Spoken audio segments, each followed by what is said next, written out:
Hey guys, what's up? It's Alexis Cloud. Oh wait. Oh, I thought I lost this. Okay, what to do? Let's get into this. Let's talk about self-love. Um, so I think that first, I think it's important for us to love ourselves. And I think that the one step, not one step, but I think one thing that helps is self-acceptance. I think that really helps build a lot of self-love. It's accepting the parts of yourself and accepting the parts of yourself that are really uncomfortable at first to accept or to look at. Like looking in the mirror without bias of what it is that you're looking at. Looking at the full spectrum of yourself. This divine union with all of yourself. The embracement of your darkness. The embracement of your insecurity. The embracement of your light. And of the full star that you are, with everything that makes up the whole of you. I think that a lot of self-love comes from the heart. I mean, duh, but like seriously, let's talk about this. Um, I don't know if other people have seen it. Oh my god, I've seen into this before, but um, I don't know. I think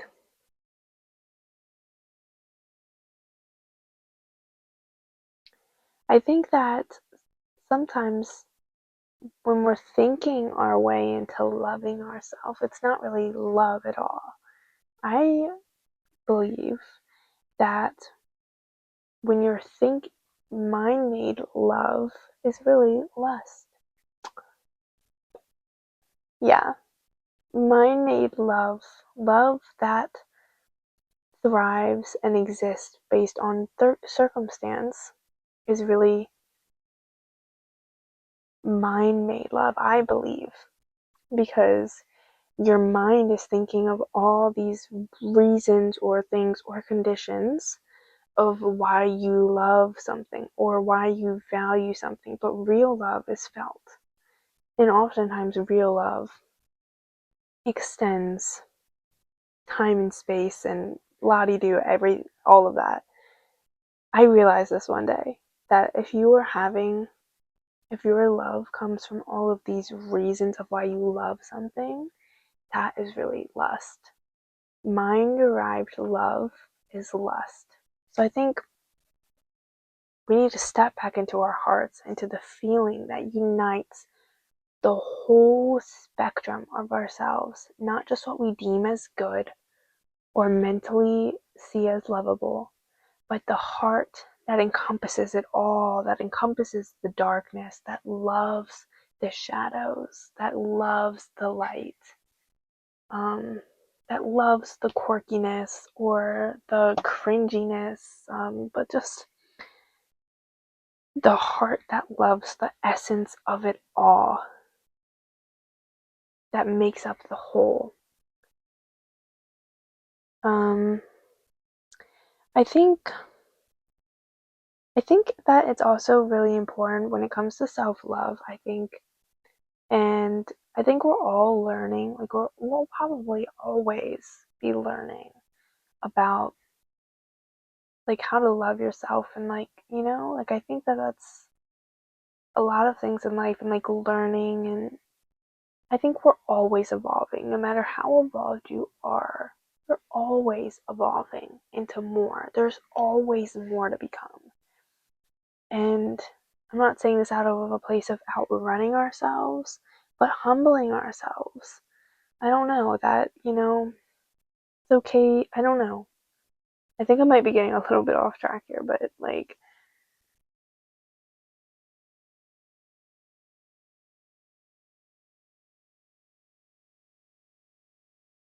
I think self love sees it all It sees the full scope, the full spectrum, and says yes to it all and validates it all. I think real self-love comes with pure self-acceptance that doesn't shake on bias. When you dare to see your darkest, dustiest, most cobweb-filled corners within yourself, and you're like, okay, this is valid, this is a part of me. What does this part of me contain? What can I learn about this part of me? How can I cater to this part of me? How can I embrace this part of me as a betterment or a crucial piece of the whole that I am? And I think when you start like really embracing all parts of yourself, not just the parts of you that you see as or deem as worthy or that society tells you is worthy. When you look at all parts of yourself, your ego, the parts of you that feel jealous, like all of those things that it might be that we might feel a little bit more timid to look at. I think when you look at those parts of yourself, you get to work with the whole art piece, masterpiece that is you. Because I also think that when you start to allow yourself to look at all of the parts of yourself, you say, I see you, and you subconsciously say, I see you, and I love you, and I accept you unconditionally. I think, I don't know, like if we start to like block off certain parts of ourselves or ignore certain parts of ourselves, or trying to change up all these parts of ourselves in a way that's like from a place of not feeling like enough, we're subconsciously telling ourselves that we appreciate ourselves on conditions. And I think when you open yourself up to your shadows, to those parts of you that are just as equally and rightfully parts of you in the whole that is you, you tell yourself, I love you unconditionally. Whether you have insecurity, whether you're jealous, I don't know, whether you're fucking excited and full of love, I don't know, like when we say hello and we extend a hand to all the parts of us,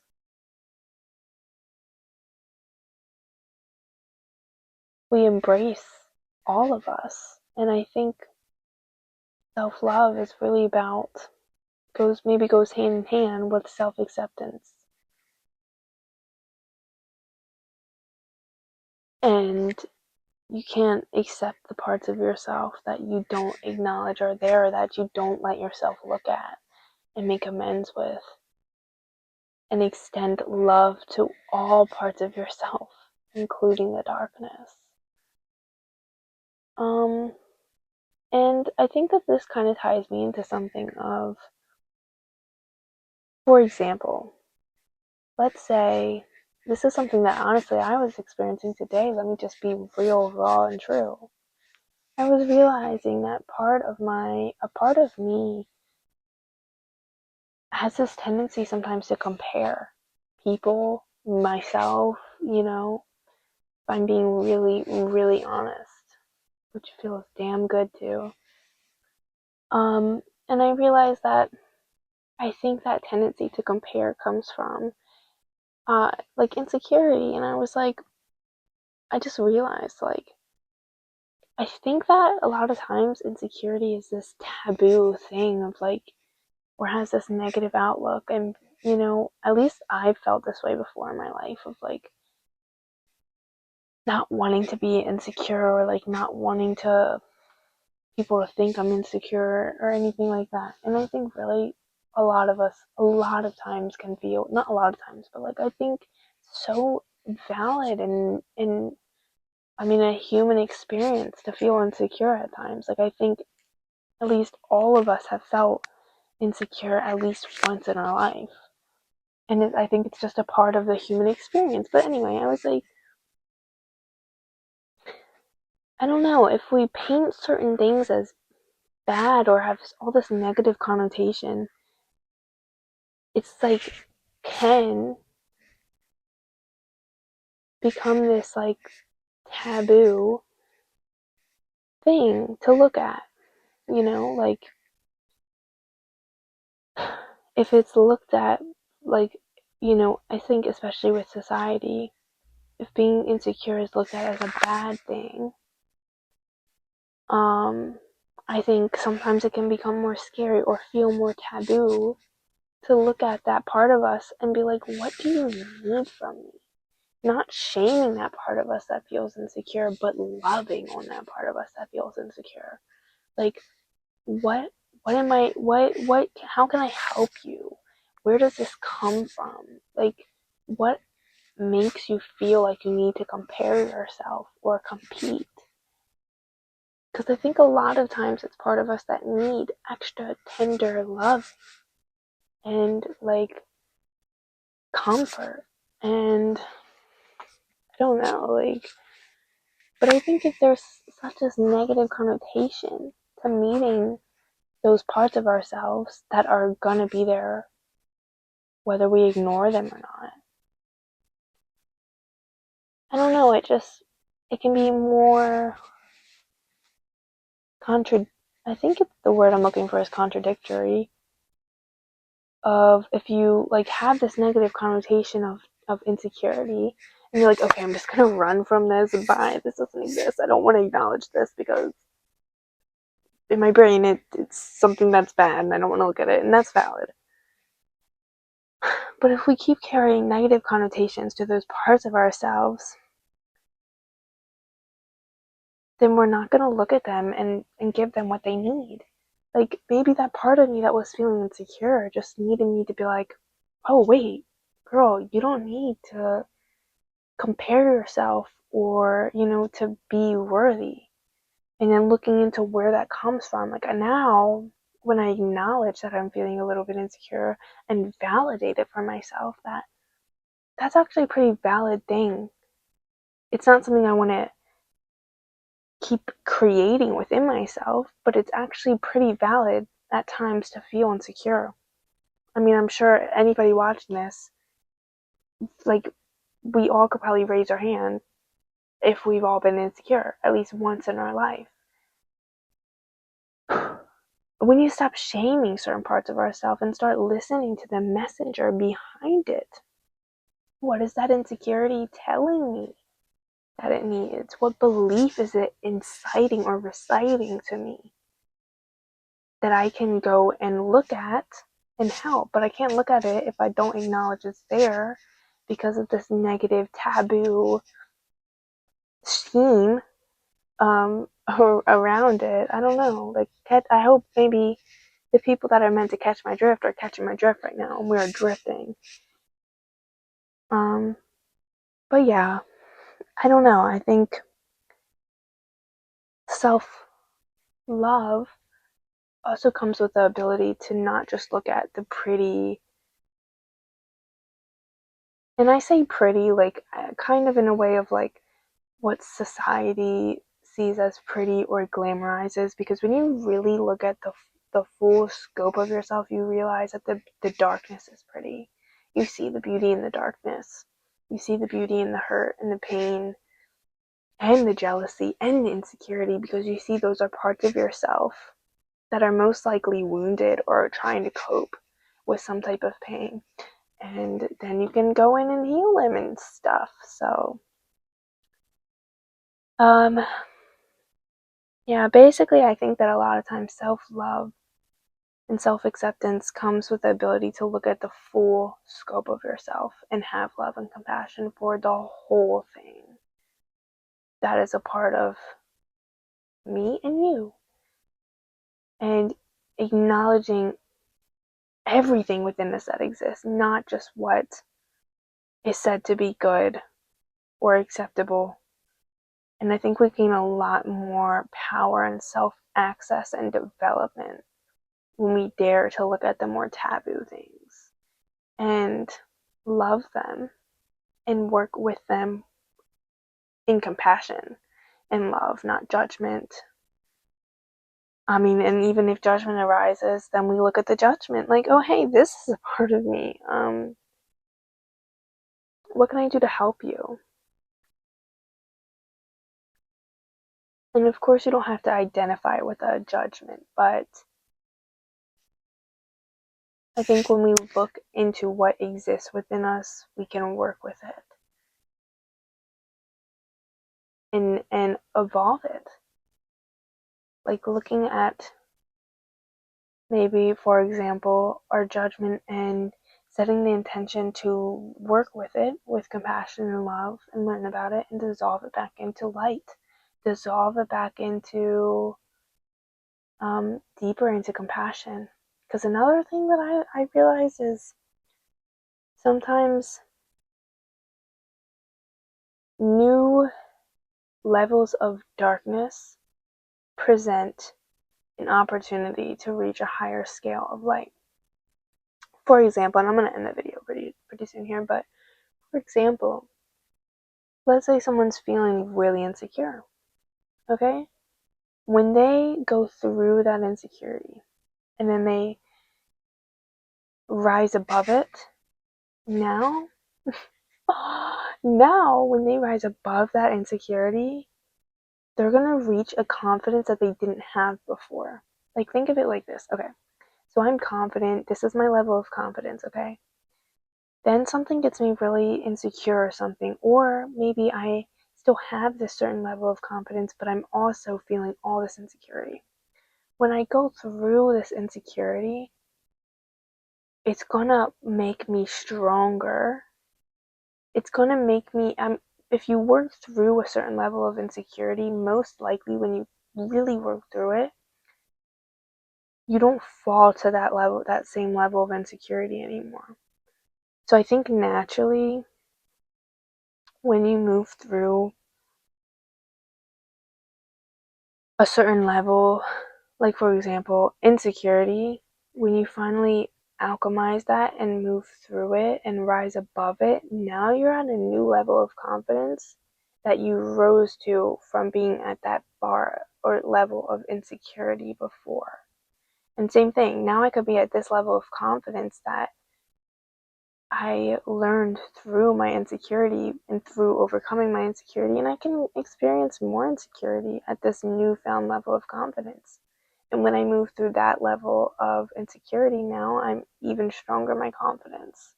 And same thing. Like, I think it really just keeps going. I don't know. Is there anything else that I should say here?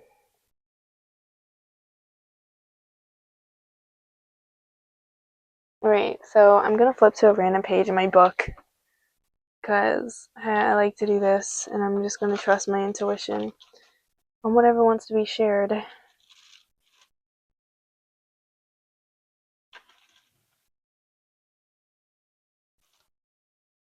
Alright. Alright. We can be powerful without feeling power. It's the polarity that makes us powerful. Okay. The darkness is where the light shines through.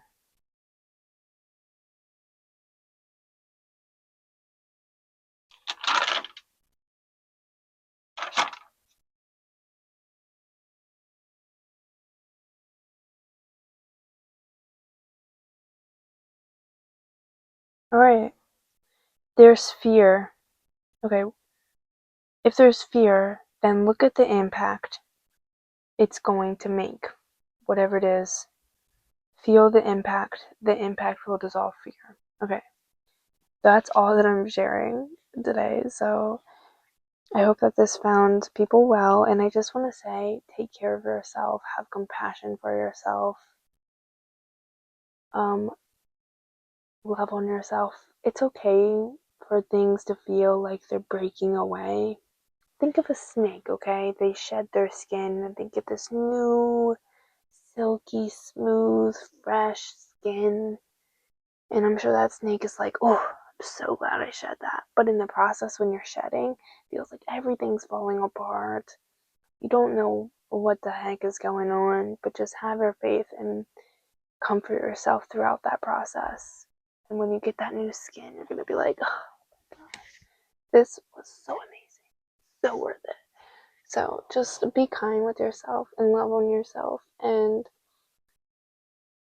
it's okay for things to be changing, old paradigms to fall away and break away, because what sometimes when you're stepping into new stuff, the old stuff has to go away first, and that can be so scary and so uncomfortable.